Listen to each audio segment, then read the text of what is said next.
మీరు ఈ ప్రవచన మార్గాన్ని, ఈ ఆధ్యాత్మిక మార్గాన్ని ఎప్పుడు ఎంచుకున్నారు? అసలు ఇది మీకు స్వతహాగా కుటుంబ నేపథ్యం నుంచి వచ్చిందా, లేకపోతే మీరు చాలా కుతూహలంతో వీటిలోకి వచ్చారండి? చాలా సంతోషం. మరి నేను గత జన్మ ప్రారంధం అవని, ఈ జన్మల్లో చేసినటువంటి పుణ్యం అవని, నేను చేసినటువంటి నా జీవితంలో చాలా సందర్భాల్లో దైవం అంటే, ధర్మం అంటే ఏంటో తెలియకుండా గడుస్తున్నటువంటి నా జీవితం, క్రమమేదో అక్రమమేదో తెలియకుండా నడుస్తున్నటువంటి నా జీవితంలో ఒకానొక సందర్భంలో కలియుగ ప్రత్యక్ష దైవమైనటువంటి భగవాన్ శ్రీ సత్యసాయి బాబా వారి యొక్క దివ్య మందిరానికి ఆహ్వానపరచడానికి పుట్నూరు సాయిరామ్ గారు నన్ను ఆహ్వానపరచడం, మరి వారి ప్రేరణతో వారు పదే పదే పిలవడం వల్ల వారి ప్రేరణతో మందిరానికి వెళ్ళటం, ఒక సందర్భంలో ఒక ఉగాది పర్వదినాన రాజేంద్ర గారిని శ్రీకాకుళం నుంచి వచ్చినటువంటి ఒక సాయి భక్తులు చేసినటువంటి రామాయణ ప్రసంగానికి ఉద్విగ్నై ఏదో తెలియనటువంటి ఒక తపన వల్ల నేను ఒక్కసారిగా ఏదో పూర్వజన్మల్లో చేసిన పుణ్యం వల్ల ఏంటో ఆ మాటలు నా శరీరానికి, నా మనసుకి కదిలించి చెమట్లు పట్టి ఏదో తెలియనటువంటి ఒక ఉద్విగ్నత లోనం. అది ప్రారంభంతో నేను ఆలోచించాను, అరే ఒక వ్యక్తి చెప్పిన మాట నన్ను ఇంత కదిలిస్తే నేను 10 మందిని ఎందుకు ఇలా కదిలించలేను అన్న ఒక ఆలోచనతో ఆ స్వామిని ప్రార్థన చేసి ఈ మార్గంలోకి రావడం జరిగింది. ఇది ప్రారంభమై ఒక 6 సంవత్సరాల పాటు జరిగింది. అయితే ఈ 6 సంవత్సరాలలో నిరాటంకంగా రామాయణ, మహాభారత, భాగవతాది గ్రంథాల యందు ఉన్నటువంటి ఆసక్తి, వాటిని చదవడం, వాటిని మననం చేసుకోవడం, వాటిని ప్రజెంట్ చేయడం అనేది అంతా కూడా భగవాన్ శ్రీ సత్యసాయి బాబా వారి మందిరంలో జరిగింది. మా తల్లి తండ్రి యొక్క పుణ్య ఆశీర్వచనం వలన, వాళ్ళు చేసినటువంటి పూజల వలన నేను ఇటువంటి సన్మార్గంలోకి రావడానికి ప్రధాన బీజం అక్కడ పడిందండి. అంటే మీరు గ్రంథాలను చదవాలి అనుకున్నప్పుడు, అంటే ఇది ఎన్నో సంవత్సరాల నుంచి ఎంతో కాలం చదివితేనే కానీ దీనిలో ఉన్నటువంటి అర్థాలు తెలియదు కదండి వాళ్ళకి, సామాన్యులకు అర్థమయ్యే విధంగా ప్రవచనం చెప్పడం అంటే. మరి మీకు అది ఎలా వంట పట్టిందండి? మీకు అదే చెప్పాను. నాకు మా పెద్దలు, గురువులు చెప్పిన మాట ఏంటంటే, నాయన పూర్వజన్మలో నువ్వు ఈ ప్రవచనం అక్కడ చదివి గ్రంథాలన్నీ అవగతం చేసుకొని వాటిని ప్రచారం చేయకుండా విడిచిపెట్టేసావేమో, ఈ జన్మలో ఆ గ్రంథాలేవి పూర్ణంగా చదవకుండానే ఆ పుణ్యం మనలోకి ప్రవేశించి ప్రవచనం అంటే ధార, అంటే నడవడం, బంగరడం, నడవడం లేకుండా పరుగుతోనే మొదలైంది. ఇంత విస్తృతంగా ప్రవచనాలను చేయగలుగుతున్నానంటే అది గత జన్మల్లో నేను దాచుకున్నటువంటి ఆ పుణ్యం ఇప్పటికీ అనుభవంలోకి వచ్చేసింది కాబట్టి ఇంత విస్తృతంగా ప్రవచనాన్ని అయితే చేయగలుగుతున్నానని చెప్పి నేను పరిపూర్ణంగా విశ్వసిస్తున్నాను.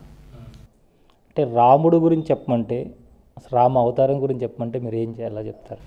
రామావతారం గురించి చెప్పడం అంటే ఒక్కటే మాట అండి. మనకి వాల్మీకి మహర్షి మారీచుడు అనే ఒక రాక్షసుడి ద్వారా చెప్పించాడు.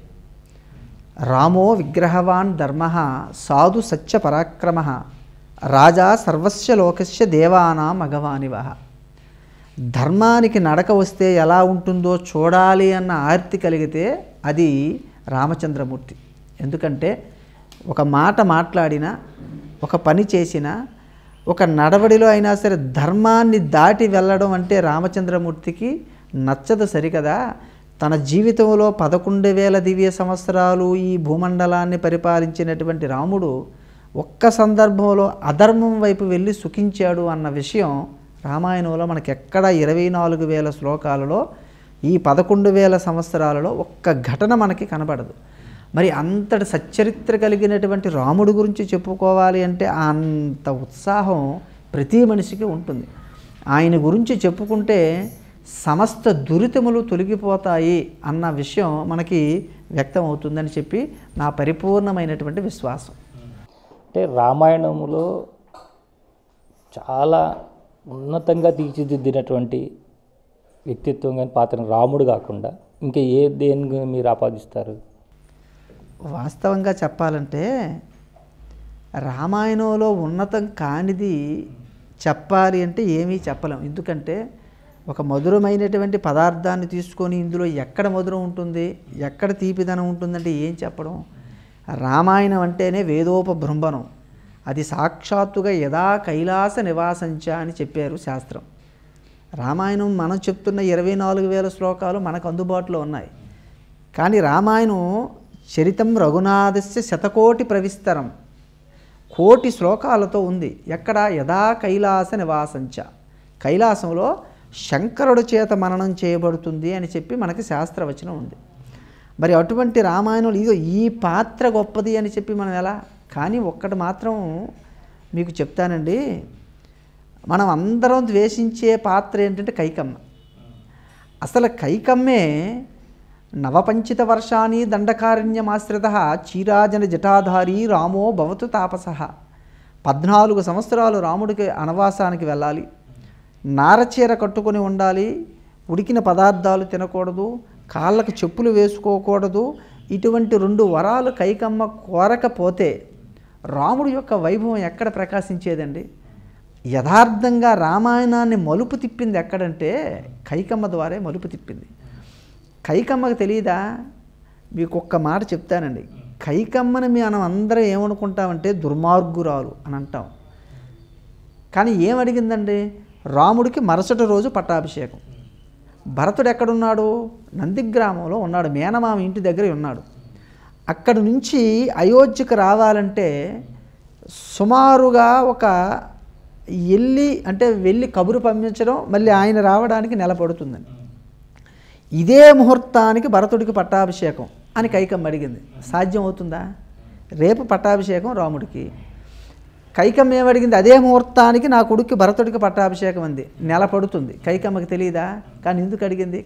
భరతుడికి పట్టాభిషేకం జరగదు, కానీ ఒక నిమిత్తంగా దాన్ని చూసుకొని రాముడిని అడవికి పంపిస్తే దండకారణ్యంలో ఉన్నటువంటి రాక్షస సంహారం చేయాలి, ముడులందరూ స్వాంతన పడాలి.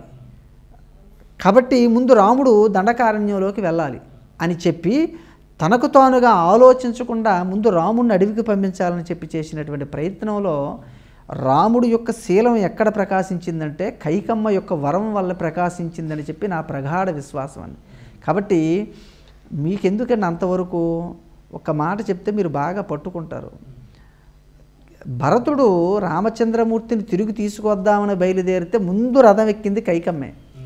ఇష్టం లేకపోతే ఎందుకు వెళుతుందండి?